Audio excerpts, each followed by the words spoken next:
Une jeune mère avait prévu de rendre visite à ses parents pour Noël, mais, peu avant les fêtes, elle cessa brusquement de répondre aux messages et appels. Ses parents, de plus en plus inquiets, entamèrent des recherches, découvrant sur leur chemin des indices étranges et troublants. Puis, l'affaire prit une tournure des plus déroutantes, laissant même les détectives les plus aguerris sans voix, car aucun d'eux n'avait jamais rencontré un cas aussi singulier.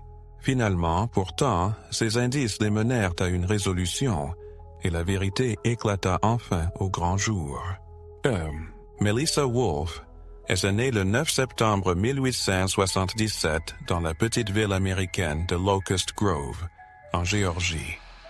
Elle était la cadette de sa famille. Sa sœur aînée, déjà âgée de 7 ans lorsque Melissa vit le jour, avait contribué à son éducation depuis le début, et les deux s'étaient toujours montrés très proches. Au lycée, Melissa fit la connaissance d'un jeune homme du nom de Christopher. Ils se marièrent peu après leur diplôme et s'installèrent dans une banlieue tranquille d'Atlanta. Christopher décrocha un emploi dans une usine de verre, tandis que Melissa tomba bientôt enceinte de leur premier enfant, une fille rapidement suivie par la naissance d'un fils. En 1898, à seulement 21 ans, Melissa consacrait la plupart de son temps aux soins de leurs jeunes enfants. Elle se sentait comblée, heureuse de pouvoir veiller sur sa famille et d'avoir un mari aimant. Bien que les visites soient rares, en raison de la distance et des emplois du temps chargés, Melissa tentait de rester en contact avec ses parents et sa sœur. Cette année-là, la famille avait prévu de se rendre chez ses parents pour Noël.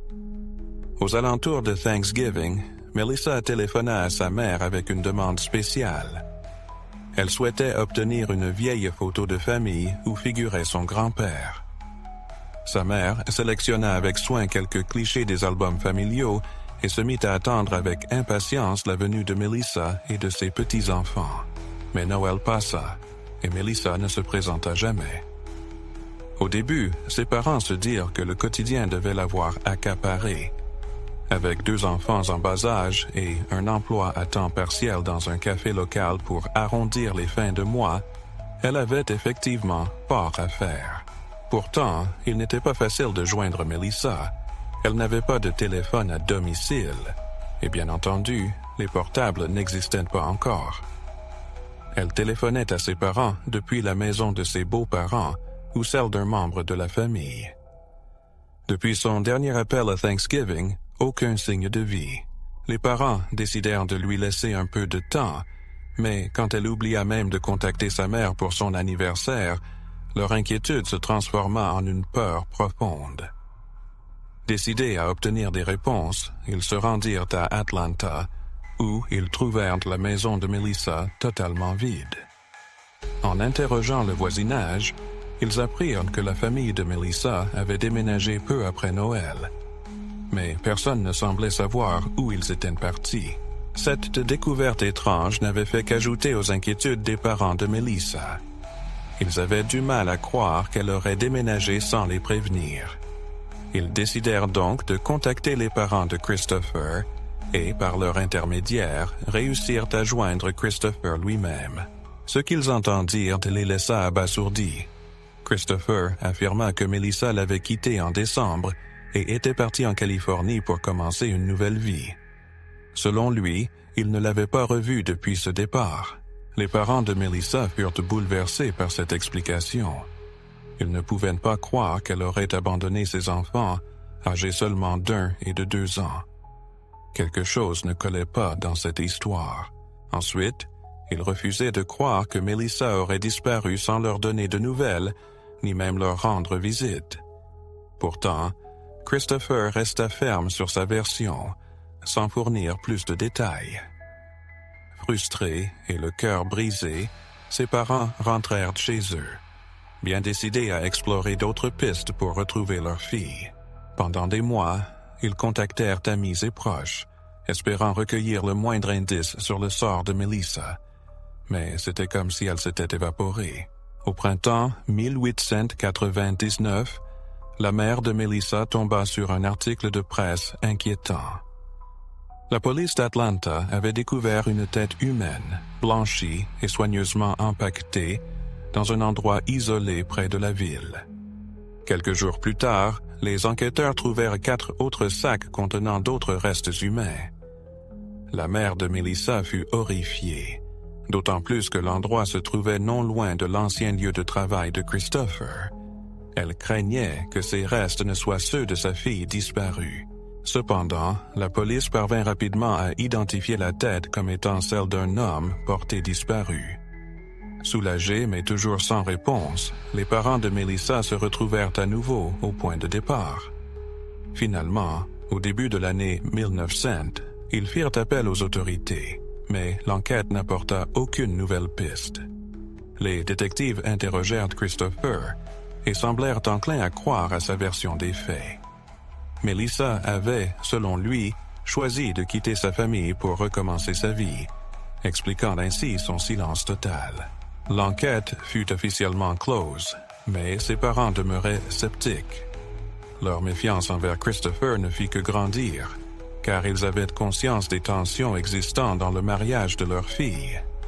Après la naissance des enfants, des problèmes sérieux étaient apparus et Christopher aurait même été physiquement violent.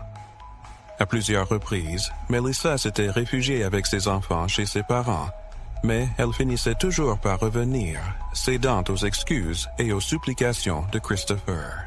Ce schéma inquiétant souleva de nouvelles questions.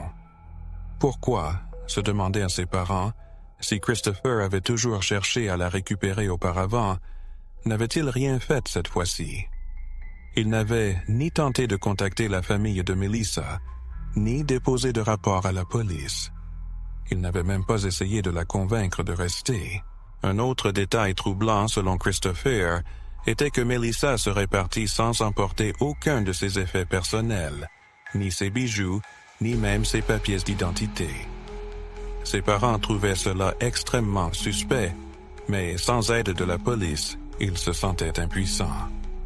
Malgré leurs doutes, la recherche de Melissa restait au point mort, sans le moindre indice.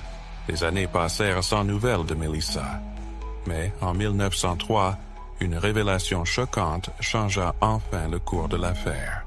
En réexaminant un dossier de meurtre non résolu datant de 1877, des détectives reprirent les pièces à conviction de ce vieux dossier, classé sans suite depuis 26 ans. Grâce aux récentes avancées en matière de médecine légale, les enquêteurs effectuèrent une analyse ADN et les résultats furent inattendus. Ils identifièrent le coupable, Carl Patton, le père de Melissa. Ce n'était pourtant que le début. Après son arrestation, Carl proposa un marché inhabituel à la police. Il avouerait 4 autres meurtres si les autorités accordaient une immunité totale à sa femme, qu'il désigna comme sa complice. Dans un rebondissement saisissant, la mère de Melissa accepta de témoigner contre son mari, obtenant l'immunité en échange de sa coopération. Tout avait commencé en décembre 1777, lorsqu'une femme nommée Mary offrit 15 000 $ à Carl pour tuer son mari, qui la trompait. Mary avait également souscrit une importante assurance vie sur la tête de son mari, espérant toucher le montant après sa mort.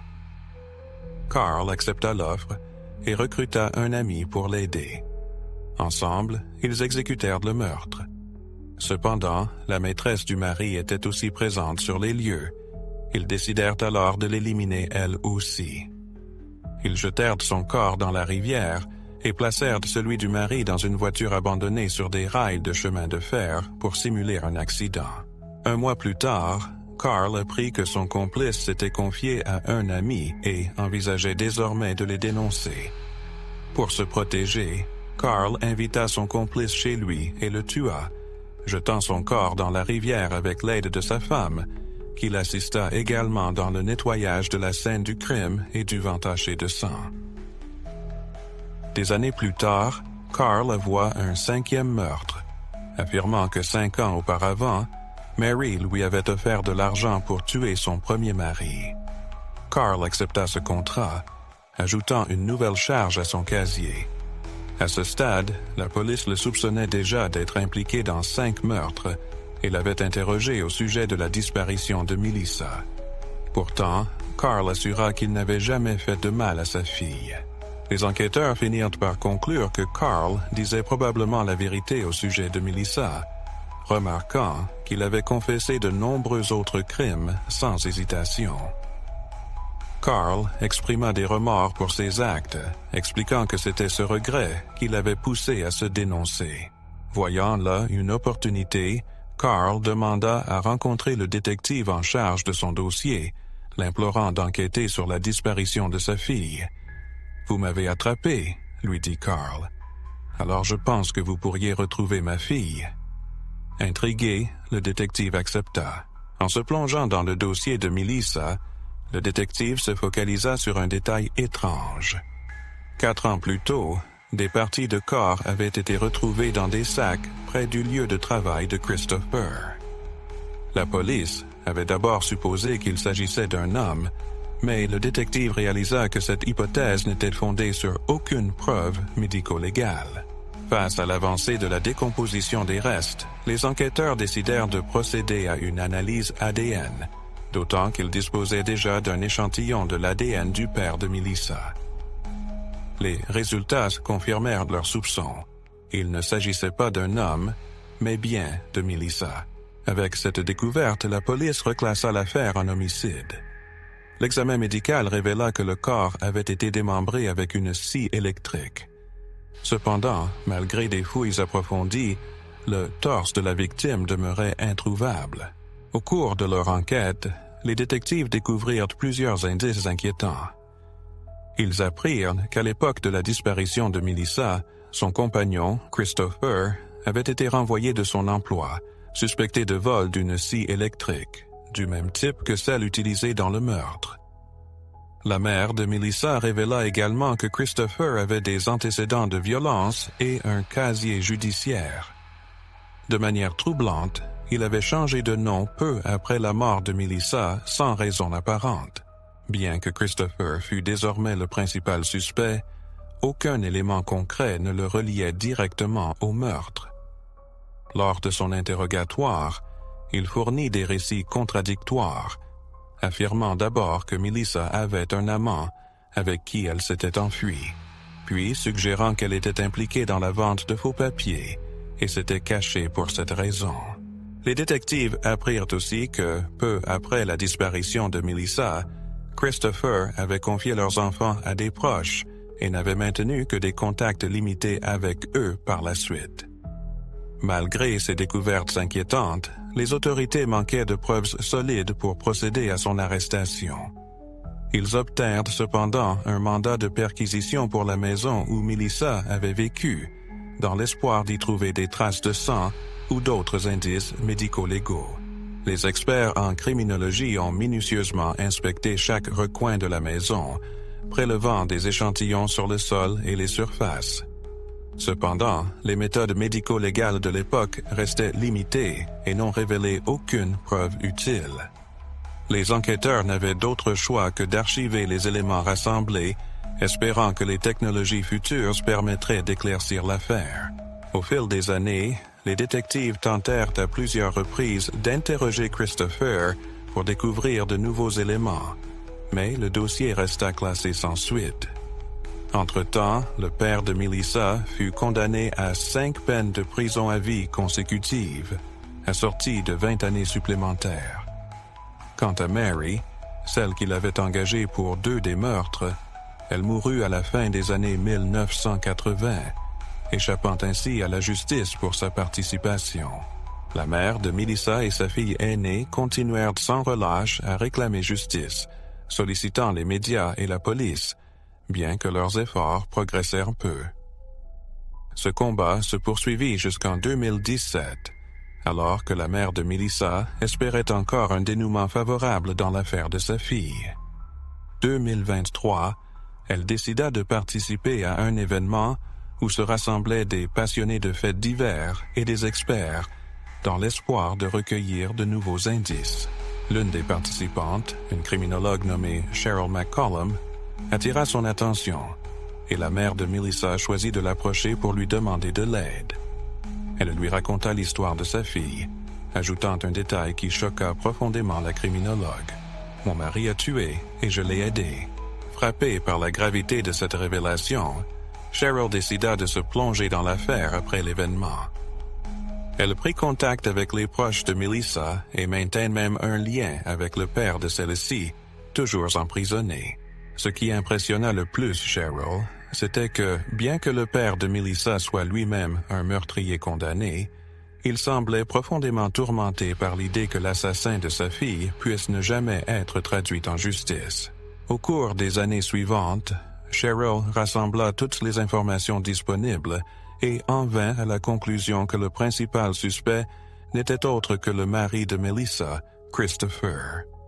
Bien qu'aucune preuve directe ne l'incriminât, l'accumulation d'éléments circonstanciels pointait sans équivoque dans sa direction. Christopher avait un passé de violence conjugale et, après la disparition de Melissa, il n'avait ni signalé sa disparition ni tenté de la retrouver. Il avait simplement continué sa vie comme si de rien n'était. Le détail le plus accablant était que, peu de temps avant la mort de Melissa, Christopher avait été accusé par son employeur d'avoir volé une scie, le même type d'outil qui avait servi à démembrer le corps de Melissa. Les proches de Melissa, y compris ses enfants devenus adultes, étaient convaincus de la culpabilité de Christopher et cherchaient activement à le traduire en justice. Cheryl sollicita également l'avis de personnalités influentes de la communauté des faits divers, notamment la journaliste Nancy Grace, ainsi que plusieurs professionnels de la police. Après avoir passé en revue les preuves accumulées, tous s'accordèrent sur un point. Christopher était le suspect le plus probable. Cependant, l'absence de preuves irréfutables rendait son arrestation impossible, et l'enquête restait bloquée. Nancy Grace conseilla alors à Cheryl de lancer un podcast pour attirer l'attention du public, estimant que la médiatisation pourrait inciter des témoins, souvent inconscients de la valeur de leurs informations, à se manifester, ce qui pourrait faire avancer l'enquête. En 2023, Cheryl suivit son conseil et publia le premier épisode de son podcast consacré à l'affaire de Melissa. Depuis, elle en a enregistré de nombreux autres, invitant la famille de Melissa, sa mère et d'autres proches. Cheryl y dévoila chaque élément qu'elle avait méticuleusement rassemblé, mais l'enquête restait au point mort.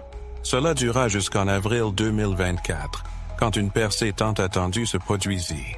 Après la diffusion d'un des épisodes du podcast, Cheryl fut contactée par un témoin affirmant être tombé par hasard sur l'émission et posséder des informations potentiellement précieuses. L'homme expliqua à Cheryl qu'un peu avant la disparition de Melissa, il avait assisté à une violente dispute entre elle et Christopher. Bien que les détails exacts de son récit demeurent confidentiels, afin de préserver l'intégrité de l'enquête, il semble que Christopher ait menacé Melissa lors de cette confrontation. Cheryl transmet immédiatement ce témoignage à la police, marquant un tournant décisif dans l'affaire. Les enquêteurs prirent alors la décision de rouvrir le dossier et de suivre ces nouvelles pistes, espérant enfin lever le voile sur la tragique disparition de Melissa. Au cours des 3 mois suivants, la police réexamina tous les éléments du dossier, réinterrogea toutes les personnes concernées et utilisa les technologies modernes pour analyser à nouveau les preuves.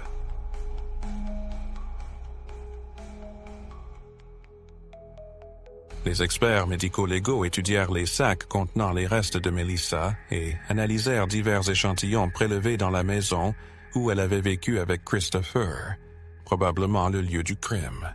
En août 2024, les enquêteurs organisèrent une conférence de presse pour annoncer que, 25 ans après la mort de Melissa, son mari avait enfin été arrêté. Comme pour les preuves antérieures, la police resta discrète sur les nouveaux éléments découverts. Selon certaines sources, une réévaluation à l'aide d'outils médico-légaux avancés aurait permis de révéler des traces d'ADN et d'autres indices accablants confirmant l'implication de Christopher dans le crime. Les détectives s'abstinrent cependant de partager ces détails avant le procès, afin d'empêcher l'équipe de défense de Christopher d'anticiper des arguments pour contester ses preuves. Actuellement, Christopher est détenu en attendant son procès, sans qu'une audience préliminaire n'ait encore eu lieu. Lors de cette audience, il devra plaider coupable ou non coupable. Les membres de la famille de Melissa, ainsi que les enquêteurs chargés de l'affaire, sont confiants quant à une condamnation. Ils estiment que les nouvelles preuves seront difficiles, voire impossibles, à contester par la défense. Cette affaire touche enfin à sa fin, près de 26 ans après la mort tragique de Melissa. Son histoire a suscité une attention nationale, notamment en raison de ses rebondissements saisissants. Au départ, la police n'avait commencé à suspecter un acte criminel que grâce à un signalement du père de Melissa lui-même, qui purgeait une peine pour un autre meurtre. Plus tard, le podcast de Cheryl s'est révélé décisif en permettant de retrouver un témoin dont le témoignage a conduit à la réouverture de l'enquête et, finalement, à l'arrestation de Christopher. Les enfants de Melissa, eux aussi convaincus depuis longtemps de la culpabilité de leur père, espèrent que la justice sera bientôt rendue. Au-delà de la condamnation, ils souhaitent comprendre les motivations de Christopher, une vérité qu'ils pensent pouvoir connaître uniquement s'ils décident de confesser.